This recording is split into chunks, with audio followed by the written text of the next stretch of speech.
Bishop and First Lady, how did you all meet? How did we meet? We met at church. At a church. We met at church. Okay. And did being a biracial couple affect your lives back then? Was it something that you even thought about?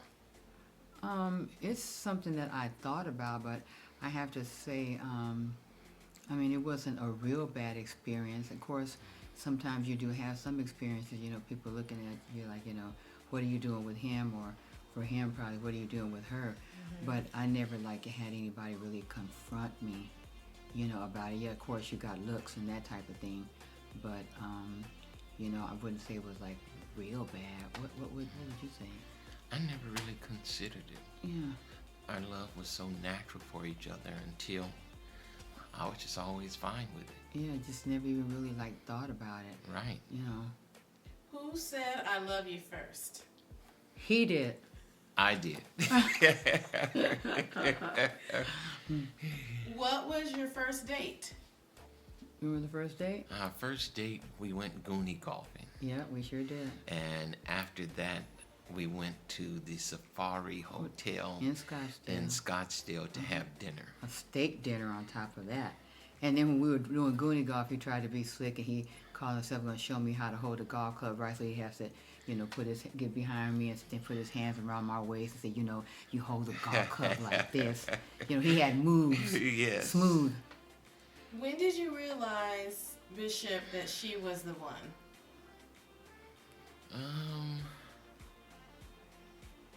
I don't say. I'd have to say almost instantly.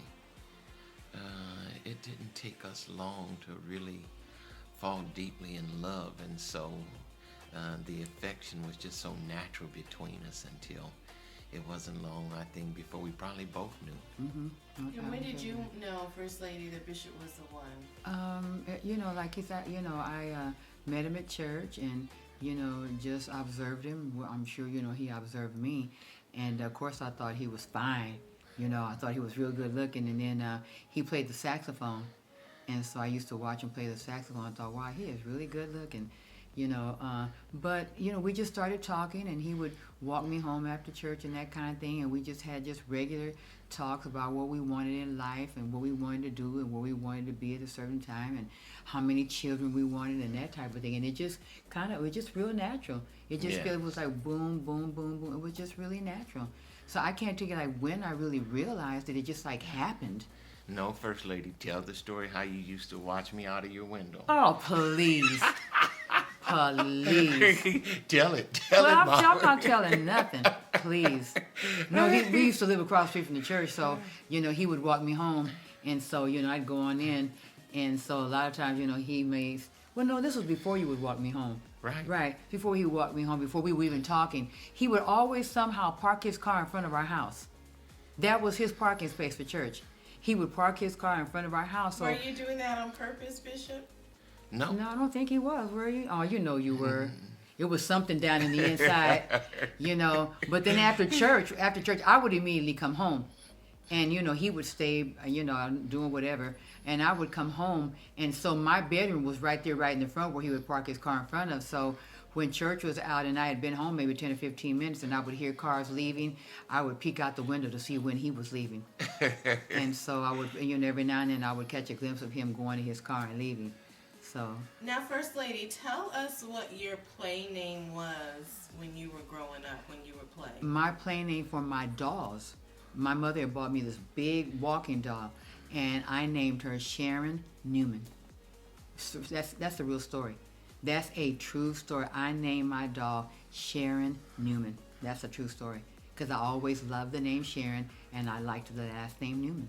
Now, did that ever dawn on you when you met him and you all start dating? Did you think about that at didn't. I didn't at first, but then after a while, as we begin, really talking and things, begin to get serious and we begin to talk about marriage, I thought, oh my gosh, I named my dog Sharon Newman. Mm-hmm. Yeah. Mm-hmm. So who was interested in who first, Dad? Were you peeping her out and then asked her out on a date, or? I don't know. I really don't know the answer to that Oh, you know you question. peeped me out first. Yeah. Next question, he peeped me out first. I did check her out. Oh, well, of course, yeah, you did. And I checked him out. Okay, so now we're just going to ask you some general Valentine's Day love questions or advice to people. What advice would you give to people that are dealing with heartache? Sometimes Valentine's Day can be hard for some.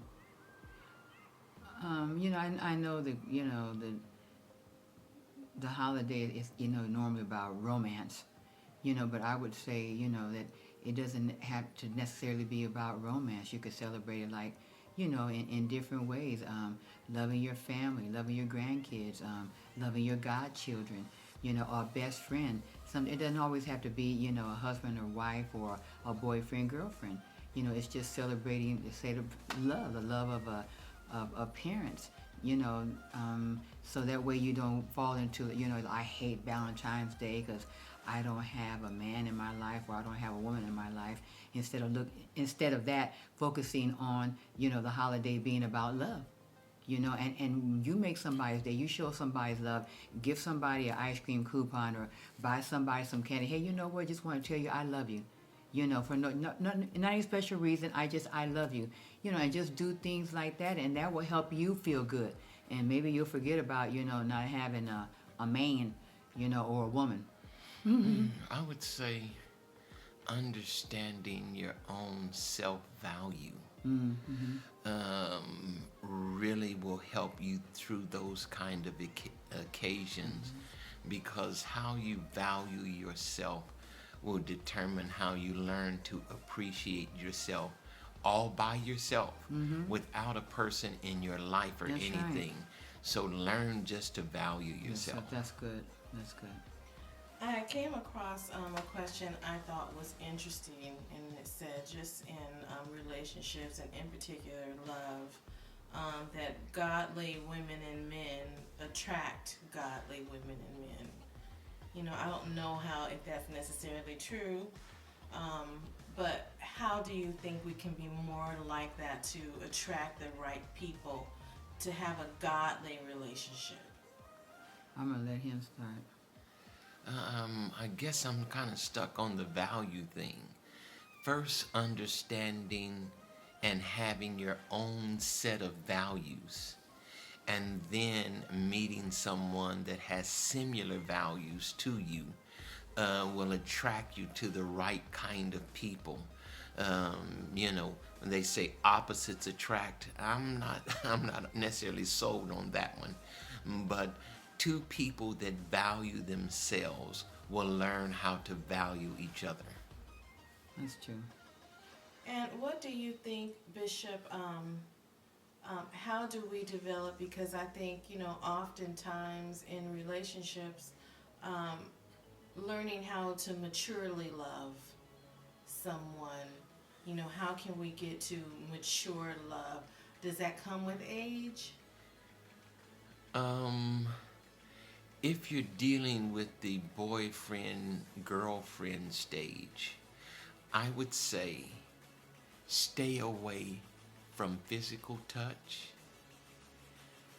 a whole lot of deep, wet kissing, and learn just how to value each other without physical attraction. And because as you learn to share your mind and your thoughts with each other, then you are really learning the person.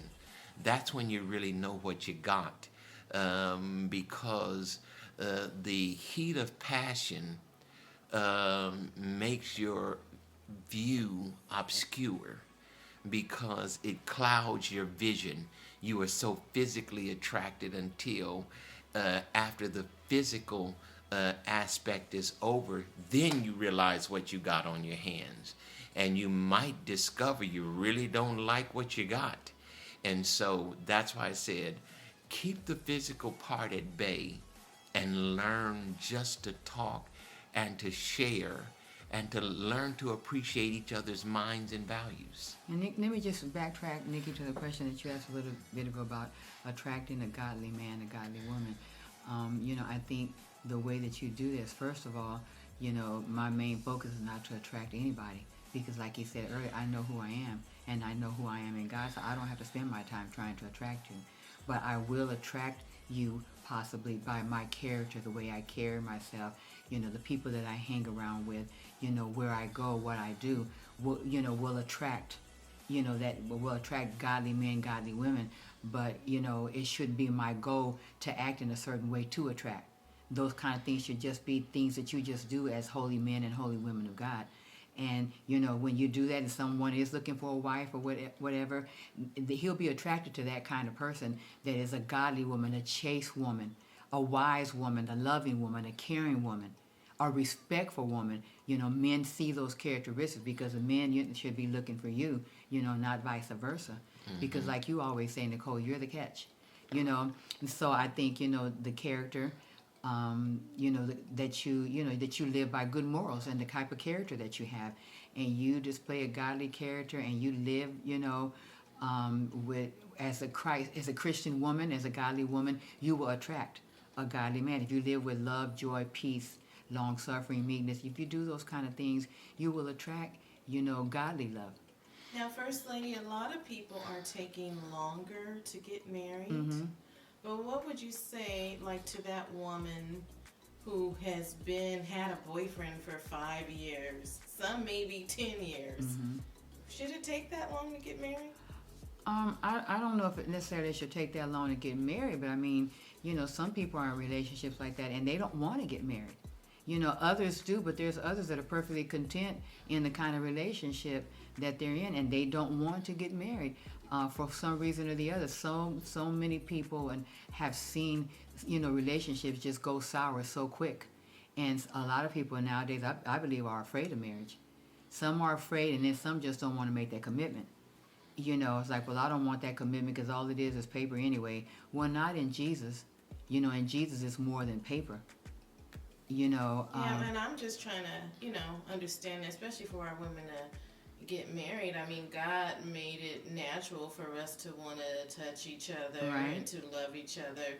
So 5 years in, I mean, I think the temptation level would be great. Yeah, it would be great, and you know, and I'm like this: if you want to get married, men or women, and you're with somebody, you know, that to you is like dragging their feet, then I mean, sometimes it's just good to put it out there. You know, as you're talking, you know, where do you see, or do you ever see yourself getting married, or you know, do you even want to marry? You know, and just ask, and if the answer is no, and you want the answer to be yes, then you know what to do. You know, it's that simple. You just know what to do. Yes, a 5-year relationship or a 10-year relationship sounds like a friends with benefits. Well. And Well. My personal opinion is it shouldn't take you 5 years to know whether or not this is the person you really want to marry and so forth. We started dating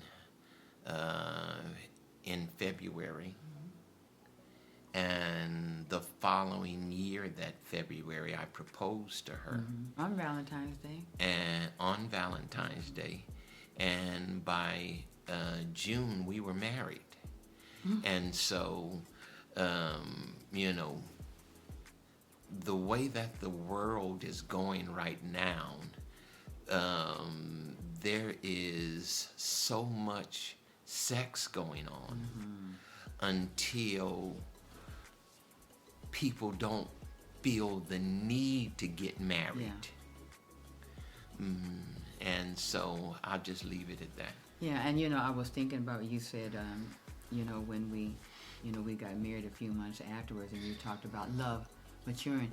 And so our love did mature, you know, because I believe that love can mature because it grows. And as we got to know each other even better and better, you know, our love just got deeper and deeper, you know, as time has gone on. And even now, you know, we've been married, 47 years? And so, you know, I just feel like our love is just growing and growing and growing.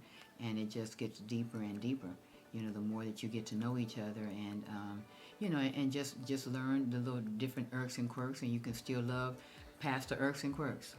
Yeah, because real Christian love doesn't drive you to fornication. It drives you to marriage. Right.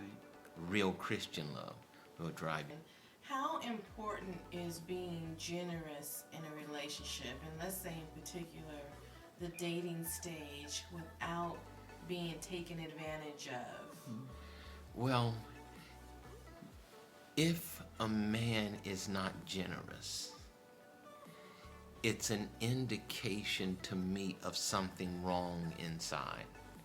Because real love, the nature of love is to give. Right. And so if you want to take her out and you want to go Dutch, where each of you pay half the bill, that doesn't sound like love to me. You know, every time we went out, I paid. And yet, I never considered ever even asking her, did she bring any money? Never thought about that, because I felt like it was my responsibility as a man to show her how I would care for her, and that there would be nothing that I would withhold from her. And so the man that's not generous will have a tendency to have the same problem once he gets married. He will be selfish, and he will have things that are just for him and not for her. I've never bought a car that my wife can't drive. I've never had a credit card that my wife didn't have one. And so this kind of generosity demonstrates love. And so if a man is not generous, to me, that's a telltale sign that maybe you ought to look further. Now, First Lady, one lady in the church, this is just an example. She gets out, asked out on a date by two men that she in church that she feels is attractive. How does she decide which one to go out with? Does she go out with both of them? How do you decide?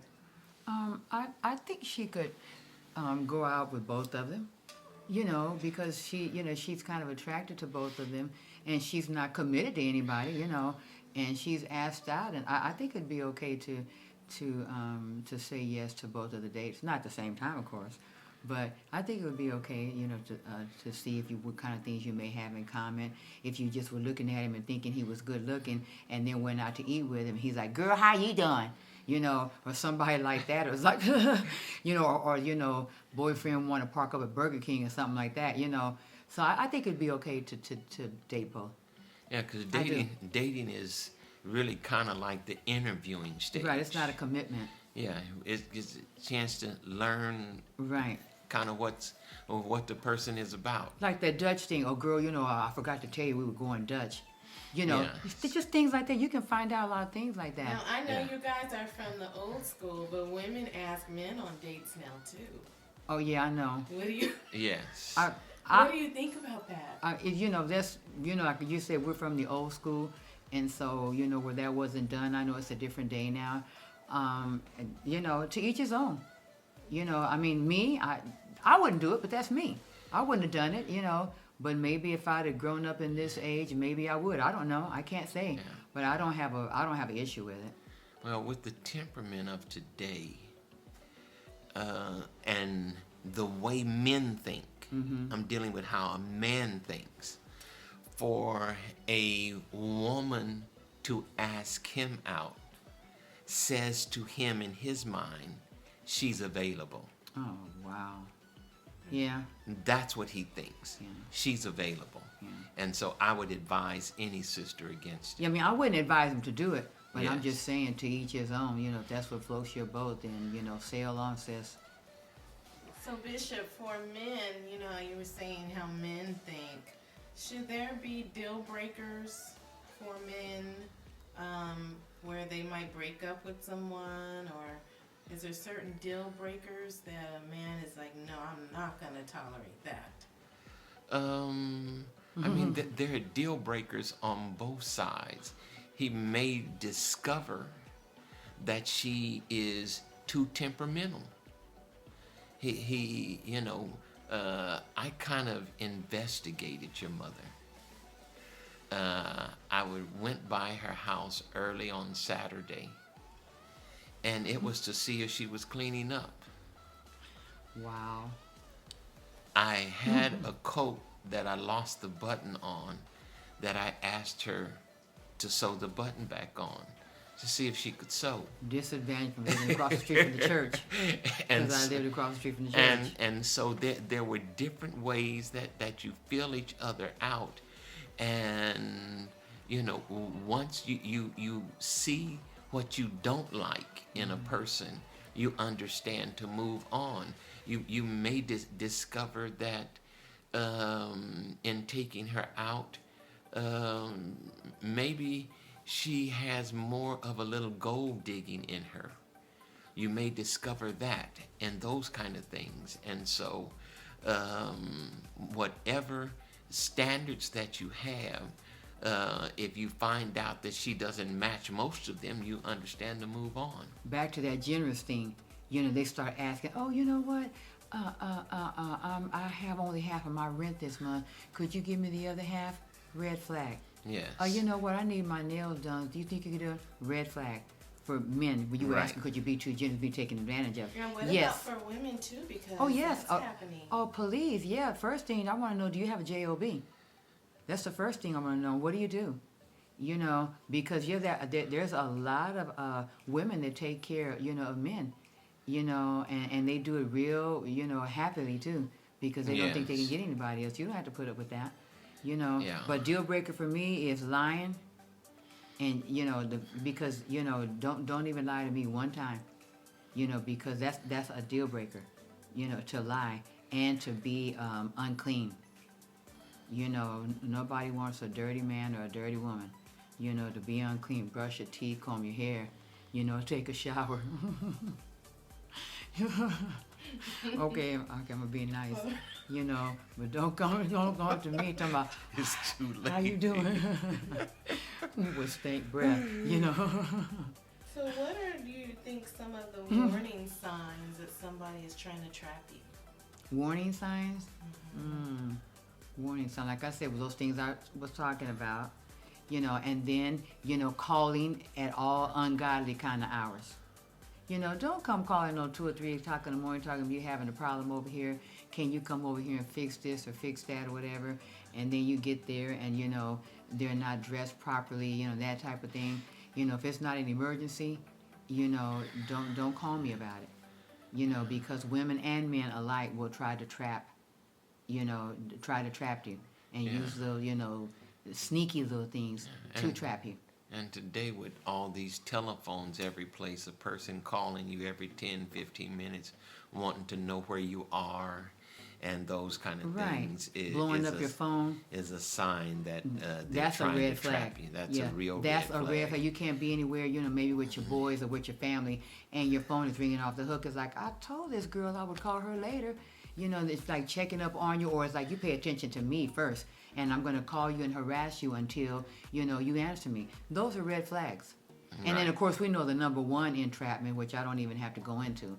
We know the number one entrapment, so beware. How can we be careful, especially the ones that are married, on using social media? Now, I think you have to be wise in how you use social media, married men and women, because I'm sure, those of you that, that do the Facebook thing, even though people see that your status is married, they may, DM you and that kind of thing and try to hit you up on the side. Especially like if you're liking different pictures, say like a woman is in a bikini or a man is in a Speedo and you liked it, or a mini dress, or he's got his shirt all down, whatever, and you liked it. Sometimes that can send a message to somebody, hey, they're married, but hey, they like my pictures, so I may be able to get in there. I may be able to DM and say, hey, how are you? Or thank you for liking my picture, to kind of open up a conversation. So I think you have to be very wise, in what you like, and even like in the comments that you make. You need to be very, very careful, because you get that spouse to see something they don't like, and it's going to be hell to pay. It's going to be hell to pay, because I know me. I mean, I'm not on Facebook, but I know Bishop, has a page that the church monitors for him. And before it was hacked, he was, at public figure status, which means he had 5,000 and over. And, I mean, I don't know, because I wasn't on there, but he could have got some comments on there that weren't necessarily um, respectful comments. You know what I mean? I never read any comments on there. Like I said. I respond to all of those. Oh, okay, yeah, because Nicole always manages that account. But men and women can be like that. They're bold, and they see you out there. It's like, well, let me just see. Let me test him, or let me test her. Let me test the water and see if they can get you to bite. They'll throw that hook out there. They will try, and don't just have had a real bad fight, because it may be on a day where you've had a real bad fight and you sick of him and she's sick of you, and I want to kick you to the curb and you want to kick me to the curb, and somebody DM or whatever. Now, you know what? I'm gonna show him something, and you get crazy in your mind, and you put the spirit on the shelf, and you just might answer. You know what I mean? And you answer, and then, it could take you further than you want to go. So I would say you really, really need to use wisdom, and, don't be on the social media acting crazy and married and acting like you're not married. So, Bishop, what would be the correct way when we want to express anger in a relationship? Well, the way you fight with each other really tells you how you love each other and respect each other. Because when you fight and you are calling each other out of your name is a disrespect, first of yourself and then of the other person. When you disrespect a person, you set yourself up to be disrespected. So there's certain ways that I even respect you, even in the way I fight with you. If I'm yelling and throwing things all over the place, I may not really be showing too much respect, because I haven't brought my anger under control. And so it real love fights with control, because I have never called First Lady out of her name. Never. Mm-hmm. And never thought to call her out of her name, because that's the way we love each other. So you have to learn to fight respectively. You see, part of the problem with couples today is they are using Facebook like Jerry Springer. They're telling each other off and all those kind of things on social media. You need to have your relationship private. And so if you use it right, it's a good tool. But you can use it to hurt yourself and everyone in your life. You see, when you go on social media, you don't just go on. Everybody that knows you is on there with you. And so there's certain things that you don't want to do. There's certain kind of pictures you don't want to send and you don't want to like and so forth. I have never sent anything on Facebook, YouTube, or any kind of social media. Why? Because I'm a guarded person. Mm-hmm. And so I don't tell everybody everything, but this society today is a tell-all. There's no private, nothing private. And so you need to learn to have some self-control and have your relationship face-to-face as opposed to on Facebook. Because many things said in a text or on Facebook can be misconstrued because it's subject to open interpretation. Right.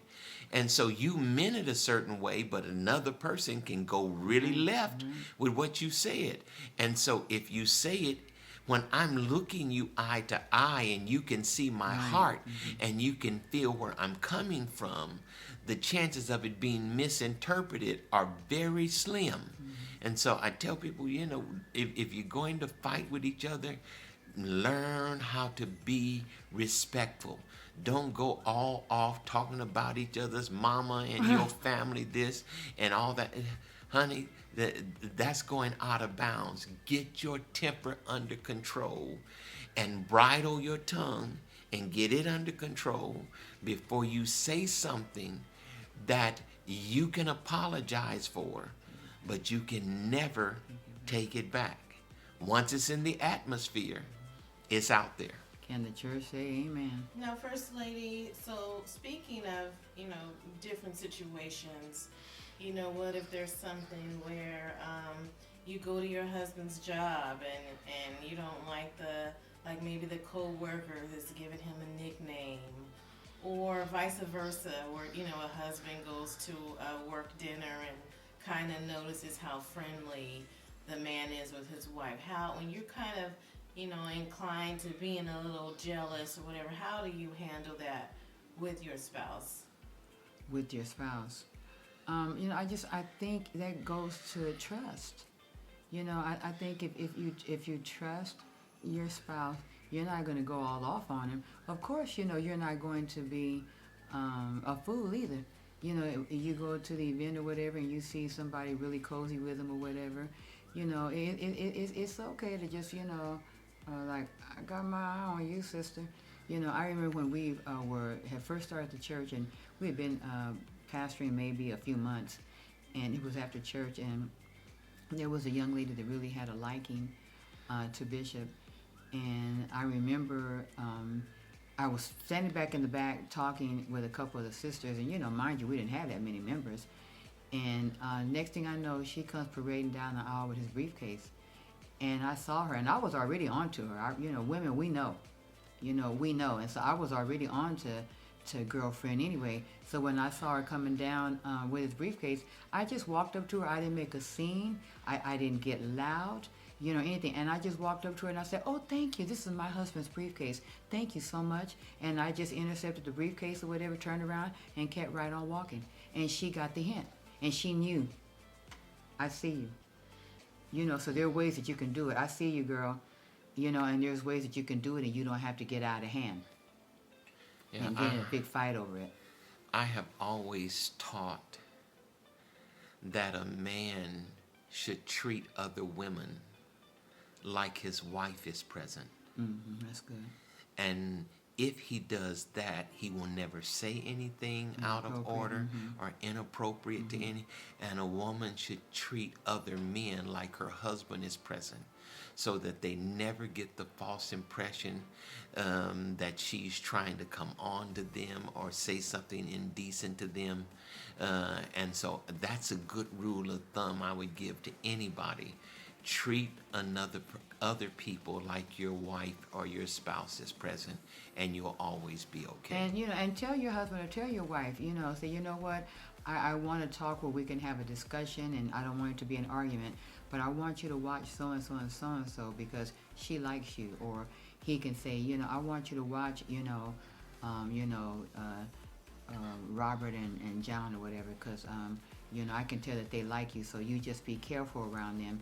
And mind your manners, and just be, just have them in your rearview mirror, and know that they, they kind of like you, and just be open and honest with your spouse, and let them know, but don't make it a big thing, don't make it a big fight, and don't let that jealousy come up. What I mean? It's like, oh, he was talking to her too, and I saw how he was looking at her, and he may not even been. He's just so used to her acting like that. At work, then at the office party or whatever, of course it's kicked up. And he doesn't think anything of it, but you do, because, you haven't been around them in the workplace, and then you go to this office party and you see the interaction, you're like, wait a minute here. I don't like the way that you're acting with my husband, but tell him or her in a nice way, not a way where you're going to be fussing and fighting and arguing and cussing and hitting and all that kind of thing. Do it in a nice, calm way. And Bishop, I have one last question, because we've just learned so much today in talking with you all. And I know this was big for me in a marriage, is single people knowing how to interact with married people.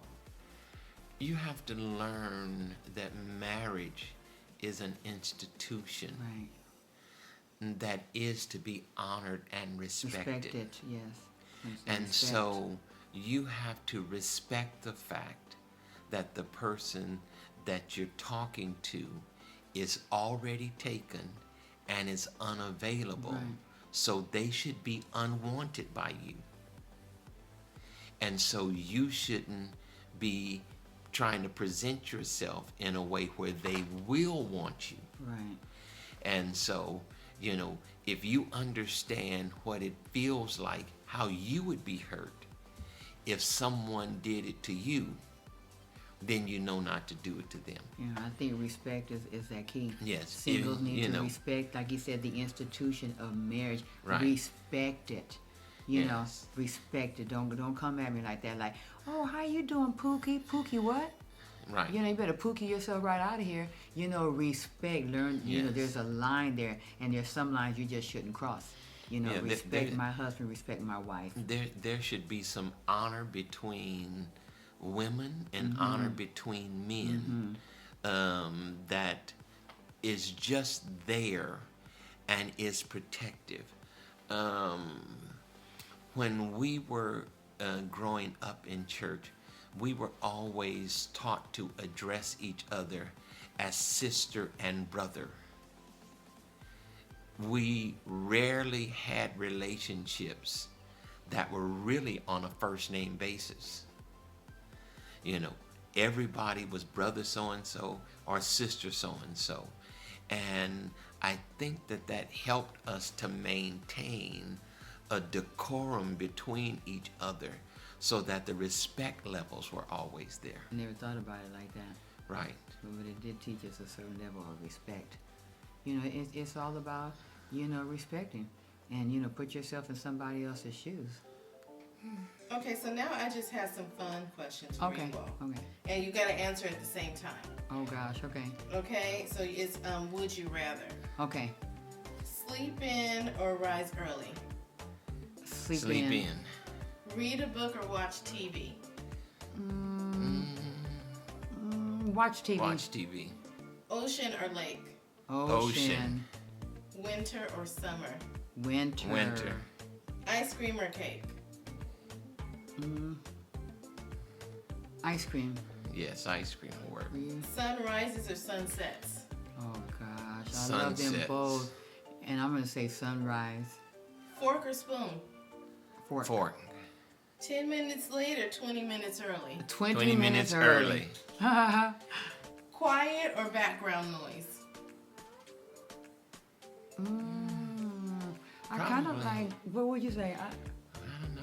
I Most like, of go the ahead. time we have it quiet. Quiet. But I like to fall asleep with the TV. I like to hear the noise when I'm falling asleep. Right. So both, but I love quiet too. Well, thank you so much, Michigan welcome. First Lady. I want you to say Happy Valentine's Day to everybody. Happy Valentine's Day, everybody. We love you To to life. life. God bless you. God bless.